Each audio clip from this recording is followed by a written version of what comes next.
Shalom Aleichem. My name is Rabbi Lynn Gottlieb, and I am from Shomeret Shalom Rabbinic School and Global Congregation. Assalamu alaikum. My name is Yusuf Sial. I'm a rising senior at Zaytuna College, as well as their Interfaith Coordinator. Greetings, my name is Reverend Deborah Lee with the Interfaith Movement for Human Integrity, and we bring you, on behalf of the Interfaith Movement for Human Integrity, a pastoral letter to the immigrant community.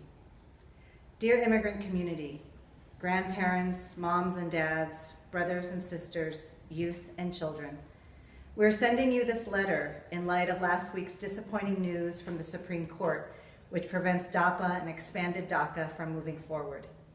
It could have been a relief for many, but instead it keeps things the way they have been for far too long, with 11 million people living in fear, vulnerable to exploitation, and at risk of deportation and being torn apart from their families, homes, and country.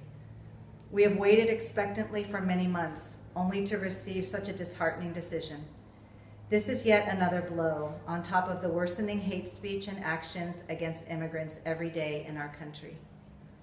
As faith leaders from Jewish, Christian, Muslim, Buddhist, and other faith traditions, we care deeply about you. We want to tell you how sorry we are that once again, this country's institutions have failed to uphold your dignity and the promise of fair treatment and opportunity that you deserve.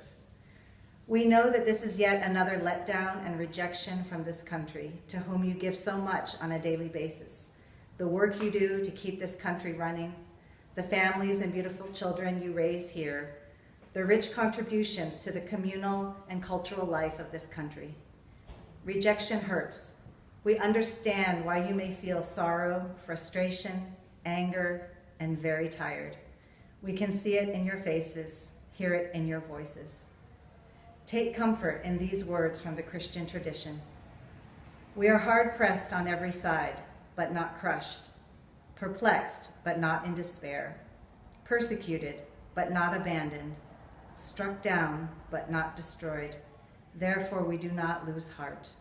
Corinthians 4, 8 through 9, 16.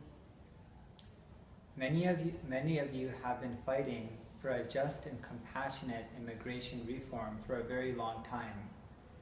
From the marches in 2006, a decade of fighting for the DREAM Act, recent years fighting for a pathway to citizenship, keeping families together, protecting refugees, you have taken bold risks and raised your voices. Some of you have actually marched, gone to public vigils, organized, and gotten arrested.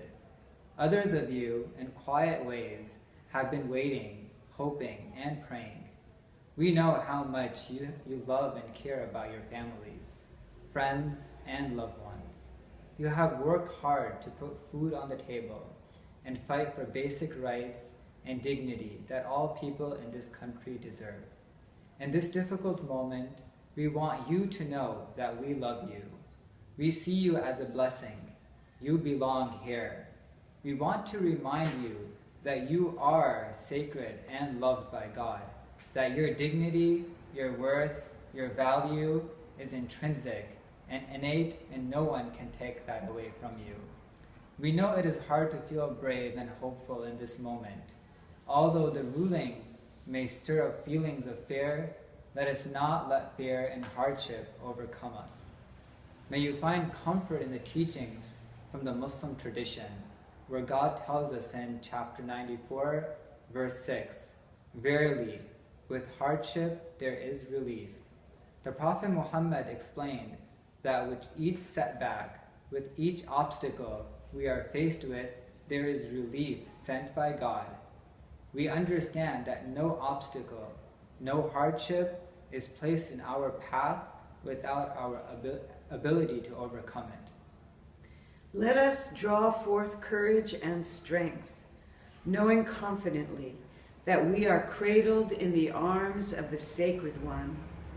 And though many forces try to frighten us into silence, in spite of fear, we will press on for justice. Although at this moment is difficult to hope, We want to rekindle in you the hope that comes from a place beyond our own reach. It may be hard to see, but hope will indeed come. Don't give up hope, but continue in the struggle. In solidarity with you, we will press on, moving forward toward justice. As people of faith, we are calling on leaders of this nation to end deportation and enter into a sincere and constructive conversation about transforming our immigration system into one that lives up to the vision of equality and humanity embedded in our faith traditions, captured here in the Torah, in Jewish scriptures. When a refugee migrant comes to live among us, we shall not oppress them in any way.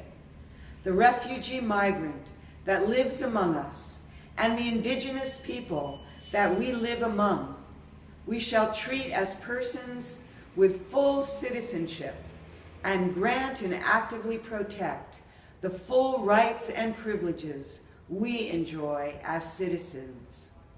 This is how to love the refugee as we love ourselves, because we were migrant refugees. Leviticus 19:34. So be comforted and encouraged by this greater vision that we move toward together. We say, Amen. Amen.